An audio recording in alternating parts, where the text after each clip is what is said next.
بالنسبة لآلية التعيين للدرجات الوظيفية من درجة معلم ومدرس المهيئ لتربية ديالى حوالي 1458 درجة. هذه المعايير تستند على الضوابط الوزارية التي يؤخذ بنظر الاعتبار المعدل الاختصاص سنة التخرج إذا قبل ال2000 يعني ال2000 وجوه والتسعينات، وكذلك من كان لديه شهيد من حشد الشعب القوات المسلحة، ومن كان لديه والده أحيل على التقاعد من السلك التربوي أو من السلك الوزارة المدير العام للتربية ديالى.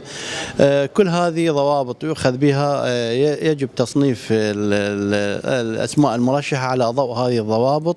من تنطبق عليه الضوابط والشروط الوزارية بعد تدقيقها من قبل اللجنة المركزية وبإشراف مجلس محافظة ديالى يتم ترشيح هذا الاسم. هذا الاسم ليس اسم نهائي، من يظهر اسمه مو معناه بهذا الاسم تم تعيينه.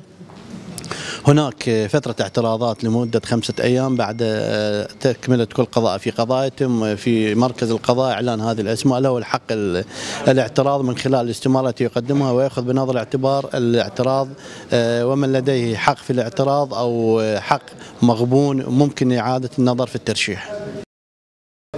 بسم الله الرحمن الرحيم. باشرت المديرية العامة للتربية ديالى بفرز المتقدمين للتعيينات بصفة معلم جامعي مدرس، وبعموم المحافظة نتأمل إن شاء الله خلال الأيام القليلة القادمة يتم إعلان الأسماء، ومن حق كل متقدم يرى نفسه صاحب حق الاعتراض عن طريق لجنة الاعتراضات أو في مديريات التربية في الأقضية من خلال ملء استمارة.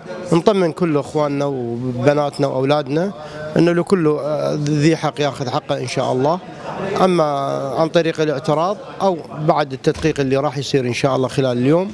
الحقيقه متقدمين كان عددنا عددهم 28932 تقريبا، يتنافسون على 1409 درجه، وضيفت لهم 49 درجه لاحقا كمعلم جامعي.